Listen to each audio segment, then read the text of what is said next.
Hey guys and what's up. तो क्या हाल चाल है तुम सबके। आई होप कि जैसे भी हो बहुत सही हो। बाय द वे गाइस, आज की जो स्टोरी है वो हमसे शेयर करी है कैटी ने, जो कि रेडिट पर करी गई है। और आज की स्टोरी का टाइटल है I dated a murderer. And now let's start this video. Well, Katy का बताना है कि वो 8 साल से एक अब्यूजिव रिलेशनशिप में थी और जस्ट अभी अभी उसका मतलब डिवोर्स हो चुका है। अभी उसका सब खत्म हो चुका है उस आदमी से, तो अब वो थोड़ी खुश है। वेल, 8 साल से काफ़ी ज़्यादा डिप्रेशन, एंग्जाइटी, इन सब का शिकार थी वो।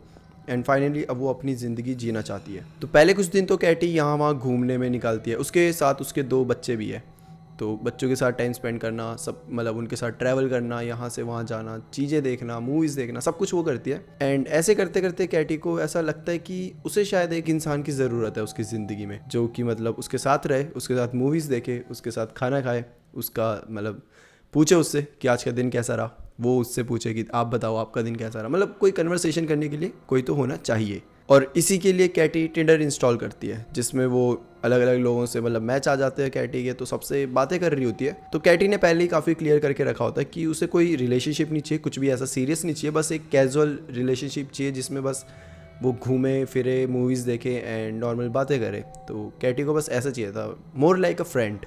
तो कैटी को अभी 1-2 दिन हो चुके हैं टिंडर इंस्टॉल करे हुए, और वो नॉर्मल ऐसे ही टिंडर पर देख रही है किस किस का मैच आया है, किस किस के लाइक आया है। कि तभी कैटी को एक आदमी मिलता है जो काफ़ी हैंडसम होता है दिखने में, और कैटी से उम्र में थोड़ा सा बड़ा होता है। और कैटी को थोड़ा इंटरेस्टिंग लगता है, तो कैटी नॉर्मल उससे बातें करने लग जाती है। बातें स्टार्ट होती है, हाई हेलो से शुरू होती है, और करीबन 5-6 दिन में इनमें मतलब बातें इस पॉइंट पे आ चुकी है कि अब ये कह रहे हैं कि हम मिलते हैं ना। वेल, कैटी काफ़ी एक्साइटेड है कि ठीक है अब मिलते हैं। तो कैटी उस इंसान से जाकर मिलती है। उसको काफ़ी इंटरेस्टिंग वो लगता है। पहली मुलाकात में कैटी को ऐसा लगता है कि अच्छा ठीक है, ये काफ़ी इंटरेस्टिंग है, जितना सोचा था उससे ज़्यादा ही इंटरेस्टिंग है।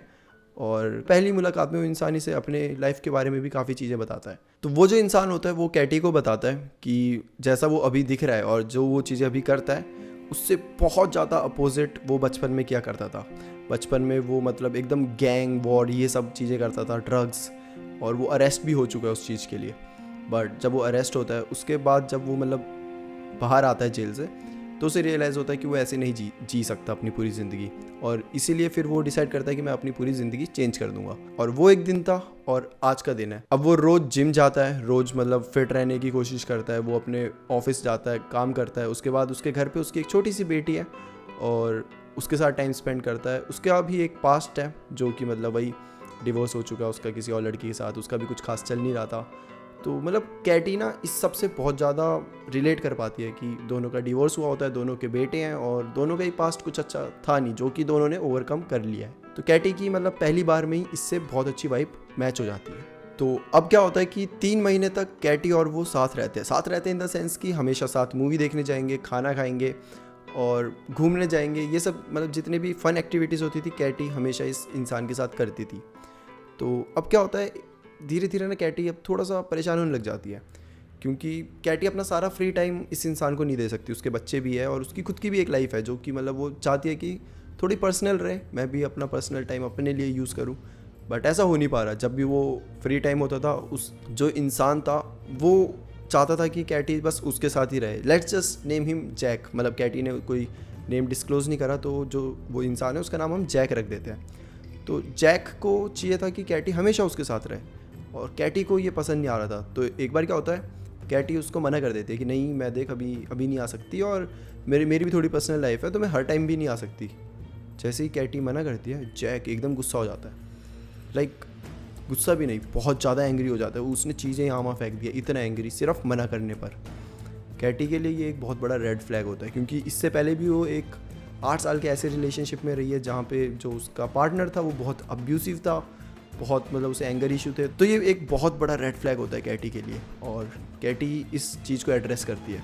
वो जैक को बताती है कि देख भाई, तेरे अंदर बहुत ज़्यादा मतलब ये एंगर इशू ये सब है, तो मैं तेरे साथ तो नहीं रह सकती, so let's just call it off. Katy उसे बोलती है कि अब हम ब्रेकअप भी क्या, मतलब अभी तो हम रिलेशनशिप में भी नहीं आया, तो जस्ट अब हम दूर ही रहते हैं एक दूसरे से। जैसे ही कैटी ये बोलती है, जैक रोने लग जाता है, और जैक बोलता है कि मुझे माफ़ कर दो, जो भी मैं एंगर इशू ये सब था, मैं ऐसा हूँ नहीं, बट अभी मैं स्टीरॉइड्स यूज़ कर रहा हूँ, जो कि मतलब मैंने आपको पहले बताया था जिम रोज जाता है, तो अभी स्टीरॉइड्स यूज़ कर रहा था और इसी वजह से ही उसके मूड स्विंग्स हो रहे थे एंड ऑल।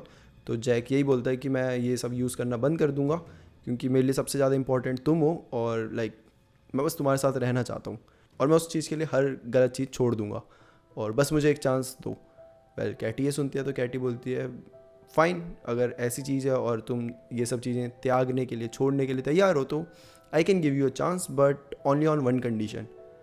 कंडीशन ये है कि कैटी अब सिर्फ जैक की फ्रेंड है, कोई रिलेशनशिप नहीं, कुछ नहीं, जस्ट फ्रेंड्स। तो कुछ दिन ऐसे ही चलता है, नॉर्मल फ्रेंड्स की तरह ये दोनों रहते हैं कि अब ना जैक फिर से कुछ उल्टी सीधी हरकतें करना चालू कर देता है। जैसे कि अब जैक रोज़ मिलना चाहता है, चलो रोज़ नहीं मिल सकते कोई बात नहीं, बट हफ्ते में एक बार तो मिलना ही है। जब भी वीकेंड्स आते हैं जैक बोलता है कि चलो आज यहाँ घूमने चलते हैं, आज वहाँ घूमने चलते हैं, आज ये करते हैं वो करते हैं।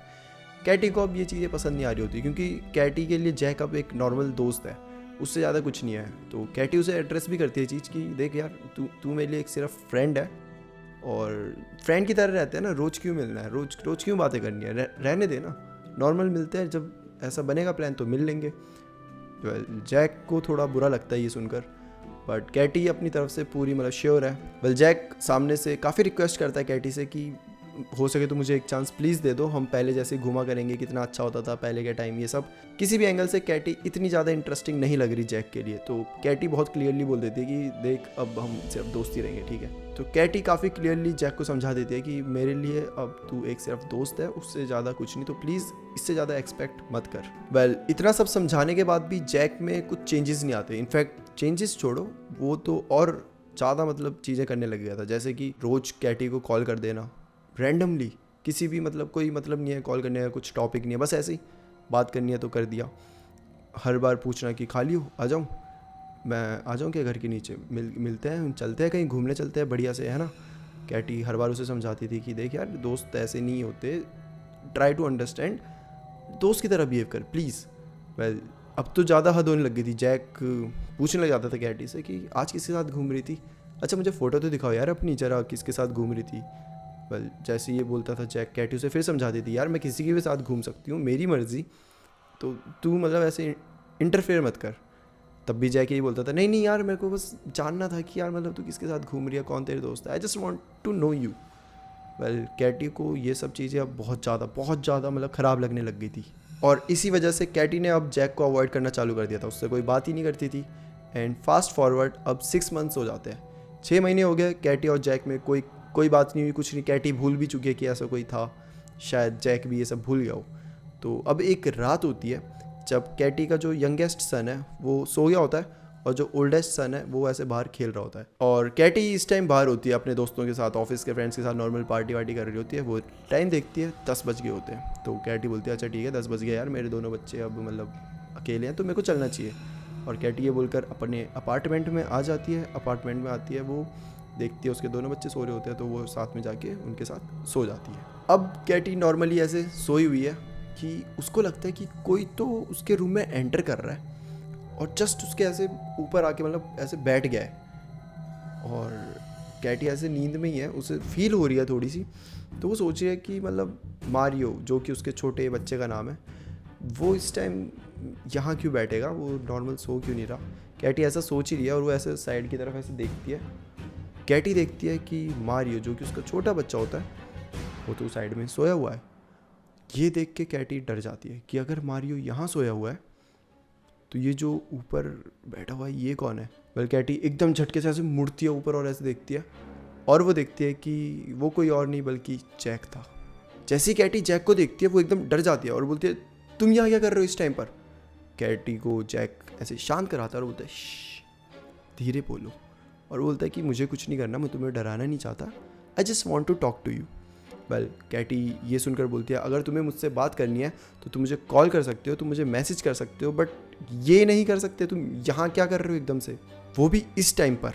और कैटी को इतना ज़्यादा गुस्सा आ रहा है कि वो ये सोच रही है कि मैं अपने बच्चों को मार दूंगी, उनकी हिम्मत कैसे हुई इसे अंदर आने देने की। मतलब कैटी को ऐसा लग रहा है जो उसका बड़ा बेटा है वो क्योंकि दूसरे रूम में सोता है तो वो गया, उसने गेट खोला और इसको अंदर आने दिया। वेल जैक उसे बोलता है कि मेरे पास तुम्हारा नंबर नहीं था और मुझे बस तुमसे बात करनी थी, इसलिए मेरे पास और कोई चारा नहीं था, इसलिए मुझे यहाँ आना पड़ा। जैसे ही जैक ये बोलता है कैटी थोड़ा सा अपना दिमाग यूज़ करती है, वो अब काम होती है और वो बोलती है कि जैक देख, मुझे भी तुझसे बात करनी थी, काफ़ी टाइम से मैं सोच रही थी, बट इस तरीके से नहीं और ऐसे तो बिल्कुल भी नहीं करनी थी। जैक जैसे ये सुनता है, जैक थोड़ा सा खुश सा होता है, थोड़ी सी स्माइल करता है और वो बोलता है सच में तुम्हें मुझसे बात करनी थी? कैटी बोलती है हाँ, मैं कब से सोच रही थी तुमसे बात करने की, इवन मैं मतलब कुछ दिन में तुम्हें कॉल भी करने वाली थी। जैक बोलता है बताना था ना, मेरे को करनी चाहिए थी कॉल। कैटी बोलती है हाँ मतलब मैं करने वाली थी ऑब्वियसली, बट देख ऐसे तो मुझे बात नहीं करनी क्योंकि ऐसे तू मुझे डरा रहा है। जैक बोलता है अच्छा ठीक है, तू मुझे पक्का कॉल करेगी ना? कैटी बोलती है हाँ बिल्कुल करूँगी यार, बोल रही हूँ ना मैं। जैक जैसे ये सुनता है वो बहुत खुश हो जाता है और जैक ऐसे अपने हाथ से उसके सर पे ऐसे सहलाता है और बोलता है कि ठीक है, तू कल मुझे पक्का कॉल करियो और सो जा, अभी सो जा, रेस्ट कर, तू थक गई होगी ना। और ऐसे करके उसे सुलाता है, उसे ऐसे थोड़ी सी चादर उसने उड़ी होती है वो ऐसे ऊपर उसके रखता है और बोलता है कल मुझे पक्का कॉल करेगी ना? कैटी फिर उसे बोलती है मैं पक्का करूँगी, अब तू जाएगा ताकि मैं सो जाऊँ? जैक बोलता है हाँ ठीक है। और कैटी अभी सोच रही है कि बस ये जाएगा दरवाज़ा बंद करेगा, तभी कैटी देखती है कि जैक तो दरवाजे की साइड जा ही नहीं रहा, जैक उसके अपोजिट साइड जा रहा है जो कि है विंडो की साइड। कैटी देखती है विंडो खुली होती है और जैक उस विंडो से नीचे कूद जाता है। अब कैटी को समझ आता है कि जैक ने एंटर कैसे करा था उसके घर पर, वो दरवाजे से नहीं बल्कि वो विंडो से ऊपर चढ़ कर आया था। और हाँ, जो कैटी जहाँ रह रही होती है वो फर्स्ट फ्लोर है, मतलब ऐसा ग्राउंड फ्लोर नहीं है कि बस आए और विंडो से कूद गए और आ गए, वो फर्स्ट फ्लोर है, मतलब वो पूरा ऐसे चढ़ के उसके विंडो तक आया और वहाँ से आया। और ये देखकर कैटी बहुत ज़्यादा डर गई है क्योंकि जहाँ कैटी का घर था ना वो बहुत सेफ सोसाइटी थी, वहाँ ये सब चीज़ें नहीं होती थी। और ये देखकर कैटी को एक चीज़ समझ आ चुकी है कि जो जैक है वो एक नंबर का साइको है और इससे पीछा छुड़ाना इतना आसान नहीं होगा। जैसे ही जैक जाता है सबसे पहले कैटी भाग के जाती है, विंडो बंद करती है, वो सारे अपने डोर्स देखती है कि सब जगह लॉक है ना, जहाँ नहीं होता सबको लॉक करती है और जाके अपने बच्चों को देखती है कि कहीं इसने मेरे बच्चों को तो कुछ नहीं कर दिया। छोटा बच्चा तो बगल में ही सोया होता है तो उसका पता होता है वो ठीक है। बड़े बेटे के पास जाती है, उसके रूम में देखती है सब ठीक है। अब कैटी आराम से बैठ गई है और वो पूरी रात सो नहीं पाई है, वो बस ये सोच रही है कि भाई क्या हो गया एकदम से, ये एकदम एक साइको पीछे पड़ चुका है और उससे कैसे पीछा छुड़ाया जाए। जैसे ही अगली सुबह होती है कैटी जैक को मैसेज करती है और कैटी मैसेज में लिखती है कि अगर तू आगे से मेरे घर पे आया या फिर घर पे छोड़ तू मेरी स्ट्रीट में भी दिख गया तो मैं कॉप्स को मतलब उसी टाइम कॉल कर दूंगी और मैं बहुत गंदी तरीके से चार्जेस लगाऊंगी। तो तेरे लिए यही बेटर होगा कि आगे से तू मुझे बिल्कुल परेशान ना करे, मुझे अकेला छोड़ दे और मेरे बिल्कुल सामने ना आए, अदरवाइज़ तुझे अगली बार कॉप्स से डील करनी पड़ेगी। कैटी यहाँ पे क्लियर भी करती है कि उसने कॉप्स को क्यों नहीं बुलाया था उस टाइम पर रात को। पहली चीज़ थी कि कैटी को ये प्रीटी श्योर थी, वो ये कैटी को पता था कि जैक के पास एक गन है, तो कैटी उस टाइम रिटेलिएट नहीं करना चाहती थी कहीं, मतलब क्योंकि ऐसी सिचुएशन में अगर तुम रिटेलिएट करोगे तो हो सकता है कि सामने वाला तुम्हें शूट भी कर दे। और जो दूसरी चीज़ हमें कैटी ने बताई थी वो ये थी कि अगर वो पुलिस को बता भी देती तो कैटी प्रीटी श्योर थी कि पुलिस उसे बस समझा के भेज देती, क्योंकि ऐसा कोई बड़ा एविडेंस नहीं था या ऐसा कुछ बड़ा कुछ किया नहीं था जैक ने। और जब समझा के भेज देती पुलिस तो उसके बाद जैक किस तरीके से रिएक्ट करता वो कैटी को भी नहीं पता था और कैटी वो सब चीज़ें फेस नहीं करना चाहती थी। जो भी हो, कैटी ने जब ये मैसेज किया उसके बाद से जैक ने उसे कभी परेशान नहीं करा। मतलब अब जैक कैटी की लाइफ से पूरी तरीके से जा चुका है क्योंकि इस इंसिडेंट को बहुत साल हो चुके हैं। अब 4 साल बीत जाते हैं। अब कैटी नॉर्मली अपना फेसबुक ऐसे स्क्रॉल कर रही है कि उसको जैक की फ़ोटो दिखती है। पीपल यू माइट नो ऐसा कुछ सेक्शन होता है जहाँ पे उसको जैक की फ़ोटो दिखती है। But the weird thing is Jack की जो फ़ोटो होती है वो नॉर्मल फ़ोटो नहीं होती, वो ऐसा लग रहा होता है जैसे किसी क्रिमिनल की फ़ोटो खींची जाती है ना, ऐसे ऑरेंज ड्रेस पहना कर, उस ऐसा लग रहा होता है कि जेल में है वो, इस टाइप की। कैटी आउट ऑफ क्यूरियोसिटी उसकी प्रोफाइल में क्लिक करती है और उसकी जो रिसेंट फ़ोटोज़ होती है उसमें जाती है और कैटी देखती है कि वो एक्चुअली जेल में खींची गई थी वो फ़ोटो। और कैटी जब उसके मतलब बाकी फ़ोटोज़ में देखती है तो जो उसकी रिसेंट फ़ोटो होती है वो जैक ने पोस्ट करी होती है, एक एड्रेस होता है उसमें जो कि उसके फैमिली और फ्रेंड्स का होता है, ताकि किसी भी इंसान को जैक तक पहुंचना हो, उसे रीच आउट करना हो तो वो एक एड्रेस है उसके फैमिली और फ्रेंड्स का, वो वहाँ जाकर उनसे बात कर सकता है। कैटी को समझ नहीं आ रहा होता कि जैक इस टाइम प्रिजन में क्या कर रहा है। Out of curiosity Katy Google में जाती है और वो जैक का पूरा नाम डालती है सर्च करने के लिए कि आखिर चल क्या रहा है। जैसे ही वो उसका नाम सर्च करती है कैटी के सामने इतने सारे आर्टिकल्स खुल जाते हैं और सबका एक ही टाइटल होता है, man arrested on suspicion of killing girlfriend. Katy जैसे ही इस आर्टिकल को पूरा पढ़ती है, कैटी को समझ आ जाता है कि कैटी कितनी ज़्यादा लकी है, क्योंकि जब कैटी ने जैक को बोला था ना कि आज से मुझे मत मिलना, आज से मुझे मत दिखना, मैं कॉप्स को बुला लूँगी, ये सब, उसके ही 2 साल बाद जैक किसी और को डेट कर रहा था, उसकी कोई और गर्लफ्रेंड थी। और आर्टिकल में ये लिखा था कि जब गर्लफ्रेंड ने उसे मना कर दिया मिलने से या बस बात करने से, तो जैक ने गुस्से में आकर अपनी गर्लफ्रेंड को शूट करके मार दिया था, जिसकी वजह से वो अभी जेल में है। और ये पढ़ते ही कैटी बहुत ज़्यादा डर गई थी। अगर कैटी ने सही टाइम पर सही डिसीज़न नहीं लिया होता तो शायद उस लड़की की जगह आज कैटी होती। वेल, कैटी आज तक इस बात को लेकर थैंकफुल भी है और काफ़ी ज़्यादा मतलब एक उसके माइंड में ये चीज़ बस चुकी है। उस चीज़ के बाद कैटी ने आज तक कोई टिंडर इंस्टॉल नहीं करा, कोई ऐसे अननोन लोगों से ज़्यादा मिलने की या ज़्यादा उनके साथ इंटरेक्ट करने की कोशिश तक नहीं करी है, क्योंकि अब कैटी को थोड़ा मतलब एक अंदर से आ जाता है कि ये इंसान कैसा होगा, कहीं ये भी उस जैसा तो नहीं निकलेगा। और आप सबको पता ही होगा अमेरिका इन सब जगह में थोड़ा ये शूटिंग एंड ये सब बहुत नॉर्मल टाइप ही है, तो अननोन लोगों से मिलना थोड़ा वहाँ पे काफ़ी मतलब डेंजरस हो सकता है, खासकर ऐसे लोगों के लिए जिन्होंने ये सब चीज़ें पहले ही एनकाउंटर कर ली हो। तो कैटी का बताना है कि हाँ वो सेफ़ तो है, बट कहीं ना कहीं मेंटली उसको हार्म हुआ है इन सब चीज़ों से। तो गाइज़ ये थी कैटी की स्टोरी। आई होप कि आपको स्टोरी अच्छी लगी हो। एंड वन मोर थिंग, मतलब मैं चाहता हूँ आप लोग भी मुझे कुछ स्टोरीज़ शेयर करें जो कि आपकी हो, आपने सुनी हो, कुछ भी रियल इंसिडेंट जो कि हमारे इस जॉनरा में फिट होता हो। तो आई नो आप में से बहुत लोग मुझे इंस्टा पे भी मैसेज करते हो कि सबके पास कुछ ना कुछ होता ही है बताने के लिए और वो चाहते हैं कि मैं उस टॉपिक पर वीडियो बनाऊँ। तो आप मुझे मतलब कमेंट सेक्शन में रिकमेंड कर सकते हो कोई सा भी टॉपिक, कुछ भी जिस पे आप चाहते हो कि मैं वीडियो बनाऊँ। तो that would be a great help for me also, और आई गेस आप सबको भी एक अलग टाइप का कंटेंट देखने को मिलेगा।